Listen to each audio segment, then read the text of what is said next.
¿Qué tal, queridos amigos? Muy buenas noches. Aquí nos encontramos en otra lectura del tercer tomo del libro de Maurice Nicoll, Comentarios psicológicos sobre las enseñanzas de Gottlieb y Ouspensky, y nos hemos quedado en la página 238, El accidente y el destino. Desde cierto punto de vista, cabe pensar sobre la personalidad como si fuera el hombre exterior y la esencia, el hombre interior.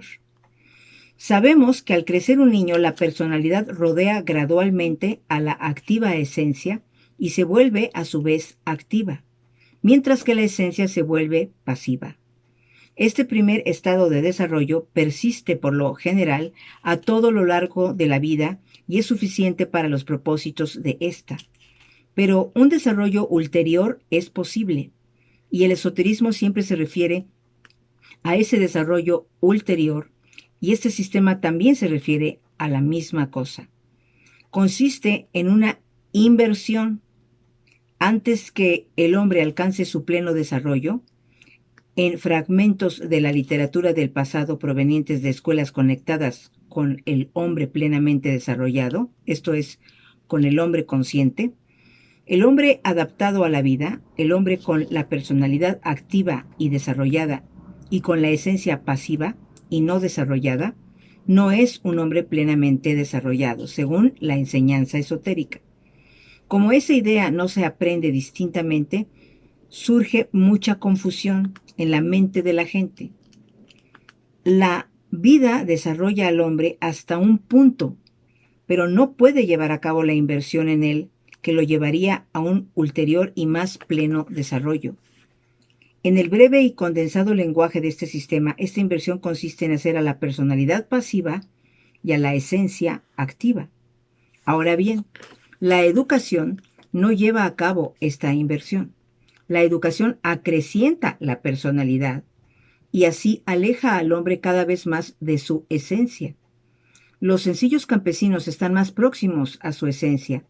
Cabe decir que hoy el mundo está padeciendo un desarrollo equivocado y parcial de la personalidad. Si por magia o por una lamentable tensión las gentes se volvieran más sencillas, se produciría algo parecido a una inversión. Pero la inversión de que se habla en la literatura esotérica, digamos en los evangelios, donde es llamada renacimiento, solo puede llevarse a cabo internamente en la propia experiencia de un hombre y no por un cambio de circunstancias exterior a él. Es preciso recordar que la vida tal como la conocemos y sus ambiciones e intereses pueden sernos arrebatados, y si nada los reemplaza, nos sentiremos perdidos. Vuelvo a leer esto, amigos. Es preciso recordar que la vida tal como la conocemos y sus ambiciones e intereses puede sernos arrebatados, y si nada los reemplaza, nos sentiremos perdidos. Por ejemplo, en la enfermedad, la fuerza suele ser extraída de la personalidad y entonces aparece la calidad de la esencia. La personalidad es la máquina por medio de la cual nos adaptamos a la vida y sentimos sus influencias y atracciones. De pronto la enfermedad nos enfrenta con otra clase de vida. Sí, pero ¿qué clase? Ouspensky dijo que la enfermedad podía abrir algo en nosotros que la buena salud y el éxito eran incapaces de hacer. Si ya gozamos de una ligera vida interna, además de nuestra vida exterior, ya tenemos un punto de apoyo. Dije que desde cierto punto de vista la personalidad puede ser comparada con el hombre exterior y la esencia con el hombre interior. Si un hombre está solamente desarrollado en su lado exterior y carece de desarrollo interior, es llamado en el trabajo una máquina, conducida por la vida exterior y su rueda giratoria de cambiantes circunstancias. Empero el trabajo enseña asimismo que el hombre fue creado como un organismo autodesarrollante y que el pleno desarrollo consiste en un desarrollo de la esencia o del hombre interno, impuesto al primer desarrollo de la personalidad u hombre exterior, la cual lo pone en relación con la vida externa y sus asuntos. Toda la enseñanza esotérica tal como se la encuentra en fragmentos de los evangelios, se refiere claramente al desarrollo del hombre interno. Es muy escaso lo que se dice sobre el desarrollo del hombre externo, el hombre de negocios, el profesional, etc. Se hace hincapié en el segundo desarrollo, pero como se dijo, las gentes suelen mezclar los dos. Cristo no vino para que todo fuera bonito y satisfactorio en esta tierra. Dijo, no penséis que he venido para traer a la tierra. No penséis que he venido para traer a la tierra, no he venido para traer paz, sino espada. Mateo 10 en romano, 34 en arábico. Las condiciones del segundo desarrollo, la inversión o renacimiento, son las cosas importantes.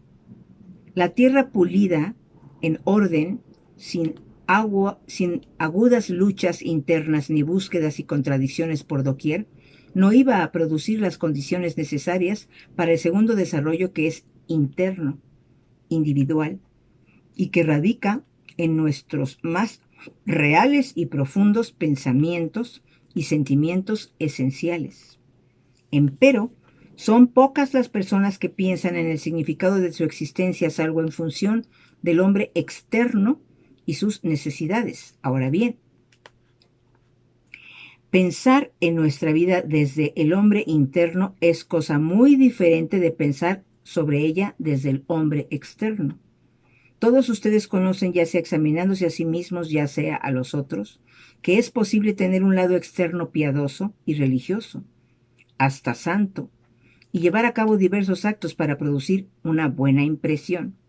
Y empero en el lado interno no hay nada que corresponda a todo esto. En tal persona, esto es, en suma, en todos nosotros, hay una separación casi total entre el hombre exterior y el hombre interior, diferentemente de todo el ordinario pensar vida. No sé qué me iba a saltar. Perdón. Me estoy saltando. Estoy agarrando otra hoja. Perdón, amigos. Se me fueron dos hojas juntitas. Voy a volver a leer un poquito arriba. Dice, todos ustedes conocen, ya sea examinándose a sí mismo, ya sea a los otros, que es posible tener un lado externo piadoso y religioso hasta santo, y llevar a cabo diversos actos para producir una buena impresión, y empero en el lado interno no hay nada que corresponda a todo esto. En tal persona, esto es, en suma, en todos nosotros, hay una separación casi total entre el hombre exterior y el hombre interior. Y el hombre exterior domina al interior. Es el hombre interior desarrollado quien tendría que dominar al hombre exterior. Perdón. Si un hombre actúa sinceramente desde sí mismo, el caso es diferente. Ahora bien, mientras el lado exterior o personalidad del hombre es activa y lleva las riendas, en especial desde la idea que puede hacer, el hombre está bajo la ley del accidente. Repito, amigos, mientras el lado exterior o personalidad del hombre es activa y lleva las riendas, en especial desde la idea que puede hacer, el hombre está bajo la ley del accidente. Esto es, cualquier cosa, por más carente de sentido que sea, puede sucederle. Repito, esto es, cualquier cosa, por más carente de sentido que sea, puede sucederle. Cuando el hombre interior o hombre esencial llega a ser activo, está bajo la ley del destino, y entonces lo que le sucede es para él significante. Entonces lo que le sucede es para él significante. La personalidad está bajo la ley del accidente. La esencia está bajo la ley del destino. Esto es expresado en el trabajo diciendo que la esencia, para empezar, está bajo las leyes del mundo planetario, esto es 24 leyes, y que la personalidad está bajo la ley de la Tierra, esto es 48 leyes, el doble. Y se añade que la falsa personalidad está bajo las leyes de la Luna, esto es 96 leyes. Hay, por lo tanto, un punto en nosotros llamado esencia, que está bajo menos leyes que cuanto pertenece a la personalidad o a la falsa personalidad. Trabajamos sobre nosotros mismos, sobre nuestra vida interior, para llegar a ser más conscientes en ese punto. Cuando un hombre se recuerda a sí mismo, está bajo 24 leyes. Cuando está dormido, en las emociones negativas, etc., está bajo 48 o 96 leyes. Aquí termina el comentario, amigos. Nos vamos a quedar en la página 240 y el comentario siguiente se va a llamar sobre el pensar psicológico. Y hemos leído el accidente y el destino. Y esto es otra idea potencial, otra idea esencial dentro del trabajo psicológico, digamos, que nosotros quisiéramos seguir, si es que lo queremos hacer, que es maravillosa, que es fundamental. Entonces, si nosotros venimos con una esencia que a los 3, 4 años se empieza a permear por la educación, por la personalidad, no hagas esto, no digas aquello, tienes que pensar así, tienes que pensar así, según el país y según los padres y según todo, ¿no? Ok, entonces empieza a permear la personalidad, que es con la que nos vamos a enfrentar a la vida y que la necesitamos, ¿no? Pero se empieza a llenar de capas la esencia. Entonces, llega un punto en que si nosotros realmente pensamos en que el esoterismo, principalmente en Cristo, ¿no?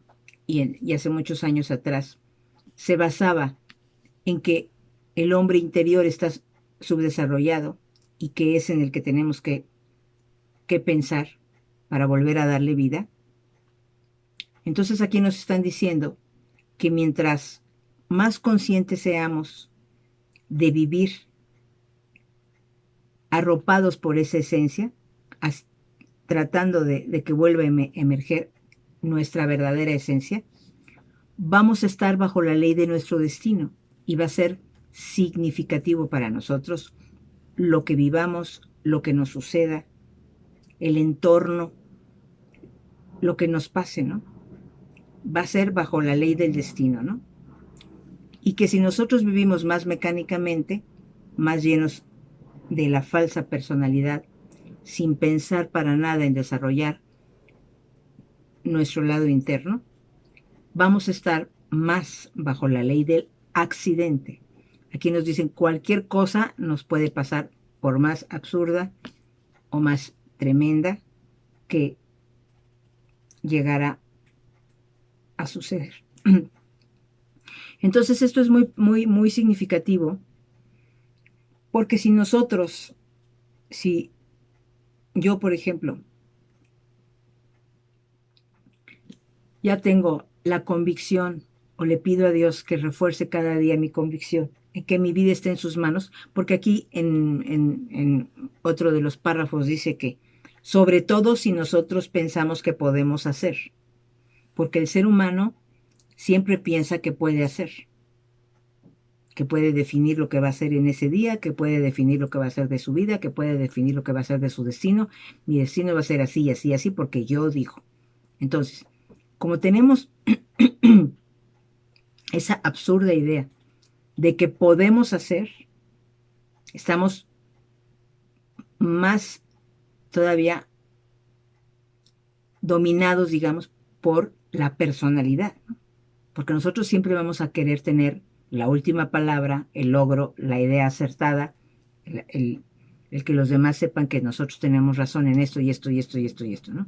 Entonces, como nosotros, la mayoría de las personas, no ceja en ese sentido, ¿cómo voy a dejar de decir lo que yo pienso si mi personalidad, yo soy así, así, así? Entonces, estamos imposibilitados para hacer este camino. Cuando nosotros poco a poco nos vamos dando cuenta de que todo eso es una imitación y que nuestra personalidad está hecha de diferentes personalidades de los demás y de diferentes conceptos del país, etcétera, etcétera, vamos teniendo una pequeña luz de lo que sería poder escarbar un poquito y dejar salir nuestra esencia, nuestro interior, trabajar en él, pedirle a Dios y levantarnos con por lo menos la voluntad, la buena voluntad de conseguir el logro de algunas ideas de este cuarto camino, ¿no?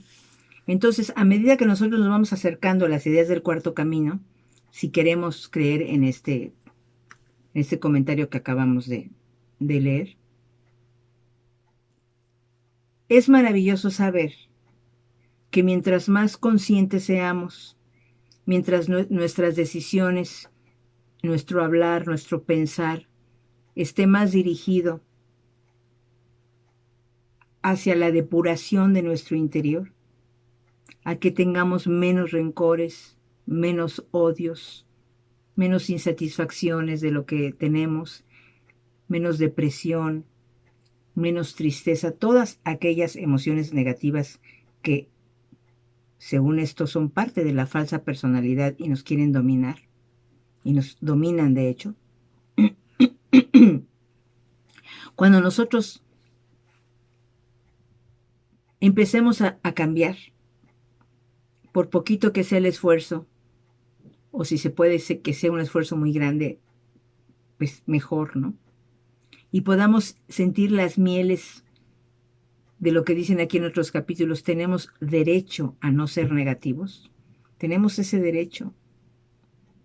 Y tenemos esa libertad. Lo que pasa es que lo asociamos con una debilidad, ¿no? Asociamos el ser amorosos, el ser consecuentes, el ser empáticos, el ser no inquisidores de la otra persona, ¿no? Lo asociamos con una falta de fuerza, pero eso es porque la misma sociedad así nos lo enseñó. Entonces, todas esas enseñanzas hay que quebrarlas, ¿no? Hay que quebrarlas para acercarnos más a las enseñanzas de Cristo. Y en un sentido verdadero, porque aquí lo están diciendo, ¿no? Yo bajo mi personalidad pues puedo ir diario a la iglesia, puedo estar haciendo donaciones a los pobres todo el tiempo, puedo estar hablando de que ya me uní a tal cosa o a tal cosa porque quiero ser mejor persona en todos los programas de la televisión. Aquí lo importante es una anécdota muy bonita que les voy a platicar, y esta es de parte de Siddha Yoga. Kurumayi la platicaba. Entonces dice, hablando de las apariencias, ¿no? Te cuenta de los cuentos, ¿no? Entonces había un relato que decía que en una puerta de una calle vivía un padre muy bueno, muy amoroso, que siempre estaba ayudando a la gente y metía a las personas a confesarlas y les ayudaba y les prestaba dinero a los pobres y todo, ¿no? Y enfrente de la calle vivía una prostituta, ¿no? Que obviamente pues la gente veía que metía a los hombres y que pues si les daba servicio, ¿no? Y que vivía de eso, ¿no? Entonces, vamos a lo exterior, ¿no? Y entonces en lo exterior uno diría, ese padre es maravilloso, ¿no? Es un padre sensacional, porque mira cómo ayuda a la gente, mira cómo da servicio y aconseja a las personas y todo. Y uno diría en la parte externa, ¿no? Mira a esta señora, ¿no? A lo que se dedica. Es una mancha para la sociedad. ¿Cómo es posible que esté haciendo esas cosas? Entonces en el cuento te vas mágicamente al interior de ellos dos. Entonces la prostituta, cada vez que abría la puerta y veía al padre que alguien entraba a su casa para que le diera consejo y todo, le mandaba bendiciones porque decía: qué lindo este señor, qué padre tan hermoso, cómo ayuda a la gente, Dios lo bendiga, Dios lo tenga en su gloria, porque qué, qué padre poder ayudar así a la gente. Pensaba en su interior la prostituta. Entonces nos vamos mágicamente al interior del padre, ¿no? Y entonces el padre decía: qué pecadora esta señora, ¿cómo es posible que esté pecando todos los días? Ojalá que se vaya al infierno y que Dios la castigue y que nunca jamás perdone sus pecados, porque qué barbaridad. De ese padre, no estoy diciendo que así piensen todos los padres, en el cuento así pensaba en su interior el padre. Entonces en el relato te dice Gurumay: el interior de nosotros, aunque nadie lo vea, lo que está pasando en el exterior, es verdaderamente lo que importa. Es verdaderamente lo que es puro o no, lo que es bueno o no. Porque uno exteriormente pues puede demostrarle a la gente pues muchas cosas para que la gente diga: uy, mira qué buena es Aida, mira, es una persona muy extraordinaria, ¿no? Entonces, bueno, aquí nos están hablando de que mientras más conscientes seamos de nuestra vida, de nuestra existencia, mientras más nos tratemos de acercar a un desarrollo interno del cual carecemos porque estamos llenos, envueltos de personalidad, vamos a estar más bajo la ley de nuestro destino, o sea, de lo que realmente nos toca vivir, de lo que realmente debemos vivir para crecer, para aprender.